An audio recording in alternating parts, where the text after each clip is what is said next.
Good evening friends. 27 अक्टूबर 2024 को UPPSC ने अपना जो अपर सबऑर्डिनेट एग्जामिनेशन है उसकी डेट रखी है। आप सभी को पता है कि यह डेट पहले 17 मार्च को निर्धारित थी और उसके बाद यह जुलाई में गई और फाइनली 27 अक्टूबर को एग्जामिनेशन होने जा रहा है। और ये तय मानकर आप चलें कि एग्जामिनेशन डेफिनेटली कंडक्ट होने जा रहा है। Now before I start listing out the books या रिसोर्सेज जिनको आप फॉलो करेंगे, मैंने यहाँ पे थीम्स लिख दिए हैं। अब आपसे मैं एक चीज़ कहना चाहूँगा कि आप जो भी सोर्सेस अगर आपने फॉलो किया है तो आप प्लीज़ उसी पे स्टिक करें।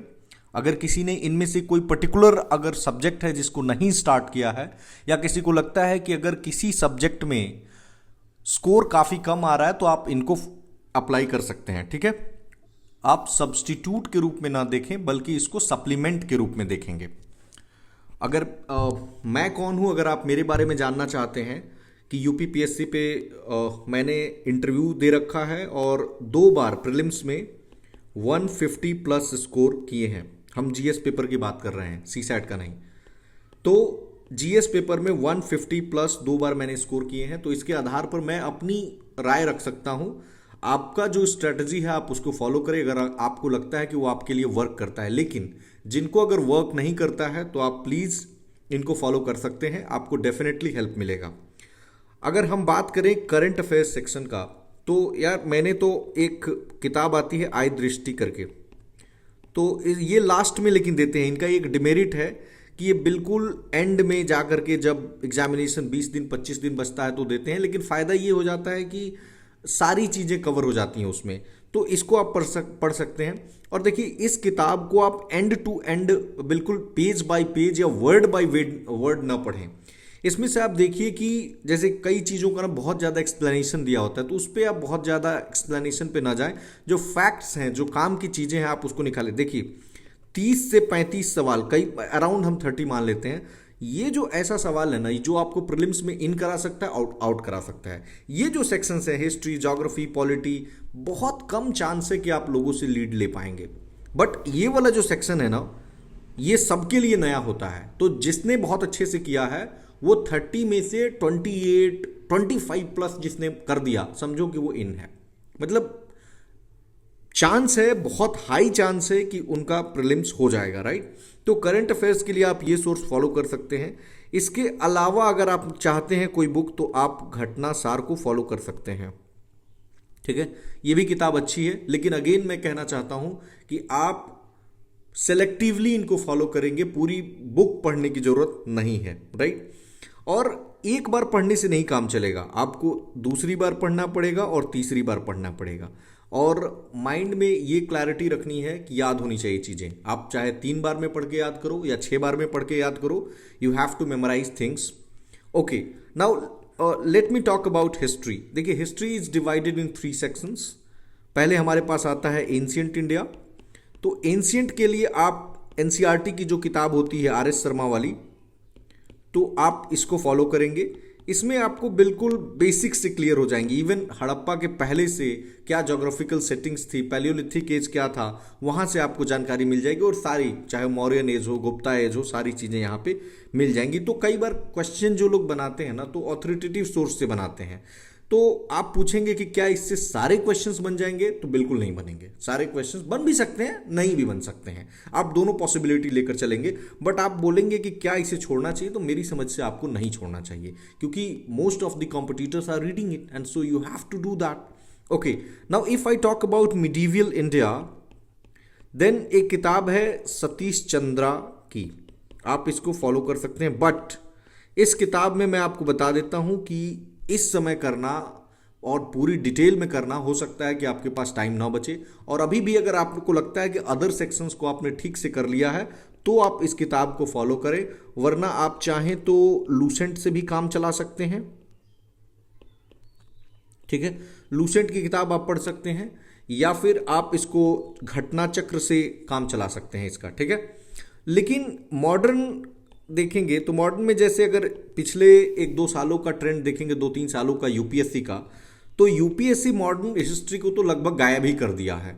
लेकिन ऐसा अभी भी स्टेट पीसीएस में देखने को मिल रहा है कि नहीं, मॉडर्न से बहुत क्वेश्चंस आ रहे हैं। और in fact even if you are preparing for UPSC, you can not say कि if UPSC is not asking questions from modern history for the last 2 or 3 years, this trend will continue. No, आप इतनी clarity के साथ नहीं कह सकते हैं, right. सो आपको मॉडर्न हिस्ट्री के लिए जो राजीव अहिर सर की किताब है, आप उसको पढ़ सकते हैं, जिसको हम लोग स्पेक्ट्रम के नाम से जानते हैं।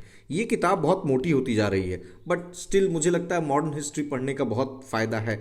और अगर आप क्वेश्चंस प्रैक्टिस करना चाहते हैं तो अगेन घटना चक्र को क्वेश्चन से प्रैक्टिस कर सकते हैं। देखिए, मैं घटना चक्र सारी चीज़ों का नहीं बताऊंगा, घटना चक्र का जो हिस्ट्री का है और खासकर साइंस का, ये 2 आप कर लें, बाकी को आप छोड़ सकते हैं, राइट। ज्योग्राफी के लिए बहुत ही पॉपुलर सोर्स है कि 9th से लेकर 12th तक की एनसीईआरटी आप पढ़ लें। इवन इस बार यूपीएससी का भी आप पेपर देखेंगे तो उसमें क्वेश्चंस यहीं से हैं, तो आप इसको करें। और अगर प्रैक्टिस करना है तो बाकी पीवाईक्यू हम आगे बताएंगे, पीवाईक्यू से प्रैक्टिस कर ले। और अगर कोई टेस्ट पेपर आप मॉक लगा रहे हैं तो उससे बाकी चीज़ों याद करने पे ज़्यादा फोकस करें। ओके, पॉलिटी के लिए एक अपना बिल्कुल सोर्स है, सबको ही जानता है, लक्ष्मीकांत, इस पर बताने की ज़रूरत नहीं है। आप लक्ष्मीकांत पढ़ें, और ख़ासकर जो इम्पोर्टेंट चैप्टर्स हैं, जैसे कि मान लीजिए कि पार्लियामेंट हो गया, या फिर जो तीनों अंग हैं, लेजिस्लेचर, एग्जीक्यूटिव, जुडिशरी, या फिर पंचायती राज सिस्टम हो गया, कमिटीज़ हो गए, ये सब chapter, fundamental duties, fundamental rights, preamble, इनसे थोड़े ज़्यादा क्वेश्चंस बनते हैं, कॉन्स्टिट्यूशनल, नॉन कॉन्स्टिट्यूशनल बॉडीज़, तो आप इन पे थोड़ा सा फोकस करेंगे। हम कोशिश करेंगे कि जो इंपॉर्टेंट थीम्स है उसको प्रोवाइड करें। ओके, इकोनॉमी एक बहुत ही ये कह सकते हैं कि ऐसा सब्जेक्ट है जो बहुत ही डायनेमिक है, और इसके लिए कोई एक सोर्स बताना बहुत मुश्किल होता है। बट स्टिल अगर आप मृणाल सर का वीडियो आपको मिल जाता है तो आप उससे कर लें, या आपको अगर कोई किताब नहीं मिलती है तो आप नितिन सिंघानिया सर का किताब पढ़ सकते हैं।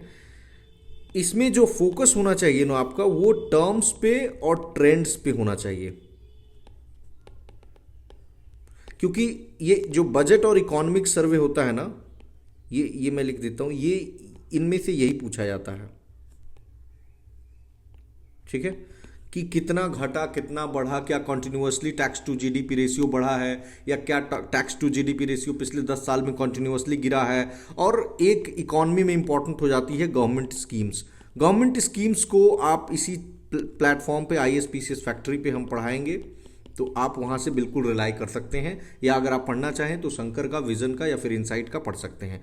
ओके, साइंस के लिए मैंने बताया कि आपके पास अगर NCERT आप पढ़ सकते हैं तो वो पढ़ लें, या फिर अगर आप रिप्लेस करना चाहते हैं तो आप लूसेंट से काम चला सकते हैं, या फिर आप घटना चक्र को पढ़ सकते हैं, ठीक है। तो ये आपके पास साइंस के लिए सोर्सेस रहे। बाकी साइंस एंड टेक वाला पोर्शन जो है वो आप करंट अफेयर्स में करेंगे।